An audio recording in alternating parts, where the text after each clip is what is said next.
El pequeño grupo corrió desaforadamente hacia la tienda, quitándose los abrigos y las capas en el camino, y poniéndose las batas de cirugía que tomaron de una pila, la cual estaba acumulada en una gran caja casualmente colocada a la entrada de la tienda.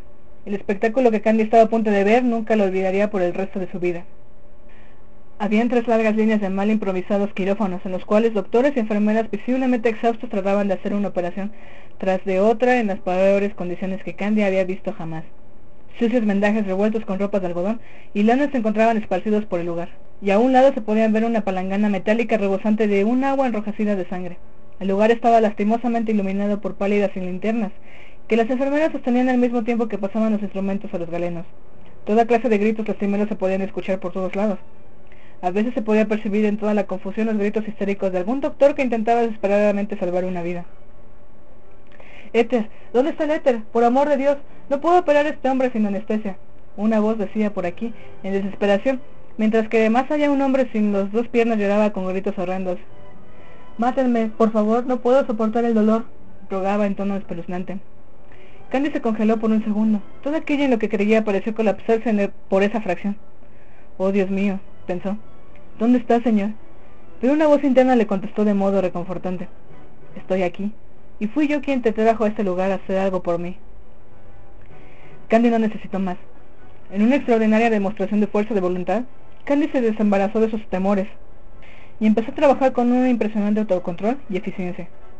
Un caso de 5 heridas de bala cerca de un páncreas, 2 amputaciones, 2 casos de envenenamiento por hiperita, uno de bomba de fósforo, 3 piernas rotas y 4 casos de quemaduras serias causadas por explosiones de bala de cañón. De vez en cuando Flammy observaba a Candy esperando ver aparecer la más mínima señal de error o de cansancio, pero la joven permaneció trabajando sin parar, con toda su concentración enfocada en la tarea que estaba realizando. No fue hasta el día 3 de noviembre, cuando el siniestro desfile de heridos redujo su paso, de manera que finalmente Candy y sus compañeros, todos agotados y aturdidos, terminaron su turno, y fueron relevados para descansar por 12 horas. Habían sido más de 24 horas de trabajo incesante y fatigoso. Candy se sentó en una silla abandonada, afuera de la tienda, sin fijarse en la perenne llovizna que le caía en el rostro. Sus cabellos rizados se encontraban en caótico desorden, debajo de la red que usaba para sostenerse el cabello durante la cirugía. Los rebeldes mechones se salían por aquí y por allá, debajo de su cofia de enfermera. El delantal quirúrgico estaba manchado de rojo por todos lados, y un agudo dolor de la cabeza comenzaba a clavar sus garras en las sienes de la joven. No había comido más que unos pedazos de pan y bebido un poco de tinto de ese tiempo. Flammy se acercó silenciosamente y se paró cerca de ella por un momento. Una vez más, los iris de sus ojos se movían rápidamente, como si una batalla interna se estuviese liberando en la mente de la morena.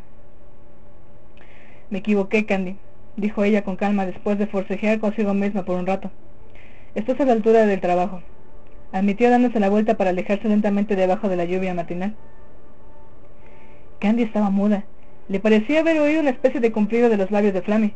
No podía creer lo que sus oídos habían escuchado. Pero la figura de Flammy, quien se caminaba ya en la tienda de las enfermeras, le hizo darse cuenta de que realmente había recibido un cumplido por parte de Flammy. Era una pena que estuviese demasiado cansada como para disfrutar plenamente de esa victoria, en su persistente lucha personal por ganar la confianza de Flammy. No fue sino hasta 3 días después que Candy realmente tuvo tiempo de hablar a gusto con Julie. Desde su llegada las cosas habían marchado tan frenéticamente que no habían tenido ninguna oportunidad de hacer otra cosa que no fuese trabajar. Candy estaba preocupada por el cambio de estado de ánimo de Julie desde que habían encontrado a la pobre mujer desquiciada en la ciudad de Arras. El incidente había impresionado a Julie con una especial intensidad, afectando su comportamiento en los días posteriores. Ya era muy tarde en la noche cuando Candy entró a la tienda, que compartía con otras 2 enfermeras. No había nadie más que Julie sentada distraídamente en su catre. Sus ojos miraban fijamente un relicario que encerraba en sus manos. Su largo cabello castaño caía en mechones ondulantes sobre sus hombros. Sus ojos color ámbar se encontraban clavados fijamente en el objeto que sostenía entre las manos. En el interior del relicario había una foto de un hombre de unos 30 años con tristes ojos oscuros y una sonrisa franca en los labios. Era el esposo de Julie. Candy se acercó a Julie silenciosamente, como si no quisiese interrumpir la intimidad del momento. Entonces notó que los hombros de Julie se agitaban ligeramente, convulsionados por sollozos sofocados. Candy se colocó frente a Julie y le abrazó tiernamente, justo como la joven mujer lo había hecho allá en París, la noche que Alex había tratado de besarle. Julie levantó sus ojos color de miel para ver el rostro de su compañera. «Oh, Candy», dijo finalmente, «desde esa noche en Arras no puedo dejar de pensar en mi esposo. Verás, Él anhelaba con todas sus fuerzas que tuviésemos un bebé. «Tendrás todos los bebés que sueñes cuando esta estúpida guerra se acabe, Julian», replicó Candy tranquilizando a su compañera. «No lo entiendes, Candy», dijo Julian sollozando. Yo no puedo tener hijos. Mi útero es demasiado estrecho. No hay nada que la medicina pueda hacer por mí», concluyó, y su voz se diluyó en un llanto amargo. Entonces fue el turno de Candy para sentirse sin palabras que decir. Simplemente no sabía qué decir en frente a una pena tan honda. Aunque estaba consciente de la existencia de problemas similares, solamente había visto uno de esos casos en su carrera de enfermera.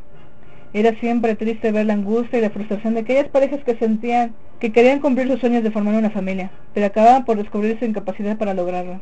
En algunos casos las cosas terminaban en divorcio, una terrible palabra de aquella época, y aún en nuestros tiempos, debido al dolor atroz que deben enfrentar los corazones humanos que luchan frente a un fracaso sentimental. Candy pensó también en sí misma por un breve instante. ¿Gozaría ella alguna vez del gozo infinito de cargar en sus brazos un pedazo de su propia vida? Le gustaban mucho los niños, y sabía que se sentiría sobrecogida de placer al tener un pequeño que ella pudiese llamar suyo, pero los niños no nacen de la nada. «Vamos, Candy», se dijo ella, «este no es el momento para estar pensando en ti misma. Julian te necesita ahora», reaccionó la joven. «Está bien, Julie, está bien», musitó Candy maternalmente. «Yo fui una huérfana que jamás tuvo la oportunidad de tener una madre. Me hubiese encantado tener una madre como tú y un padre como tu esposo. ¿Alguna vez pensaron ustedes en adoptar a un pequeño?» «Gerard me lo sugirió», susurró Julian tímidamente, «pero ya me rehusé entonces. Ahora ya no sé realmente». «Tendrán tiempo para pensarlo», dijo Candy sonriendo dulcemente. «Solamente reza para que esta guerra termine pronto. Cuando tengas a tu esposo de regreso, ambos podrán reconsiderar la idea, pero si te dejas dominar por la desesperación ahora, cuando él te vuelva a ver no podrá reconocerte, tan delgada y pálida vas a estar. Luego entonces, anímate, amiga. Alguien me dijo una vez que luzco más hermosa cuando río que cuando lloro, y creo que también se aplica a ti». «Gracias, Candy», dijo Julian, abrazando a la joven en gratitud. Estando aún abrazada a Julian, otro pensamiento perturbador se agitó en el alma de Candy. ¿Tiene ella ya un hijo con él? ¿Un hijo de él? ¿Un hijo de ellos dos? No mío. El aguijón de los celos era aún tan fuerte en su interior que Candy sintió odiarse por no poder controlar sus impulsos íntimos.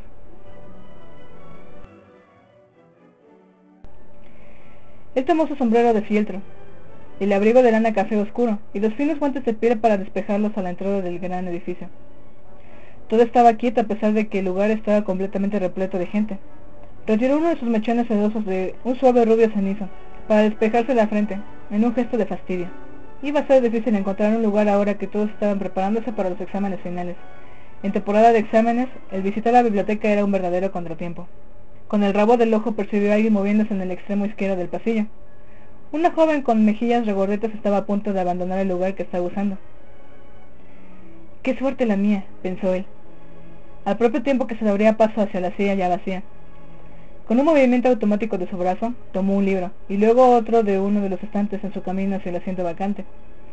Asió el respaldo de la silla con ademán posesivo, y se sentó rápidamente sin perder su característica compostura y elegancia.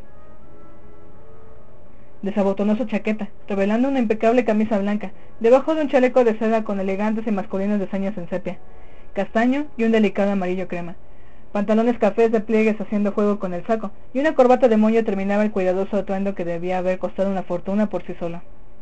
Tomó una pluma de oro, de uno de los bolsillos interiores de su saco, y empezó con su tarea. Sus tormentosos ojos cafés claros se enfocaron en las páginas del libro, mientras garrapateaba nerviosamente algunas notas en una hoja de papel que tenía consigo. Más de 2 horas debían haber pasado, y él todavía se encontraba concentrado en el mismo título: Principios filosóficos de la Constitución de los Estados Unidos de América. Sin embargo, estaba cansado de los mismos tipos pequeños y el intricado discurso del autor. De pronto, las citas de Aristóteles parecían saltar de las páginas y bailar alrededor de su mente fatigada. Las letras se mezclaron en el frente de sus ojos, y en su imaginación se juntaron para formar un nombre de una mujer, repetido una y otra vez a lo largo de las páginas. Él se restregó los ojos y se reclinó hacia atrás en la silla, llevándose una mano al bolsillo de su camisa.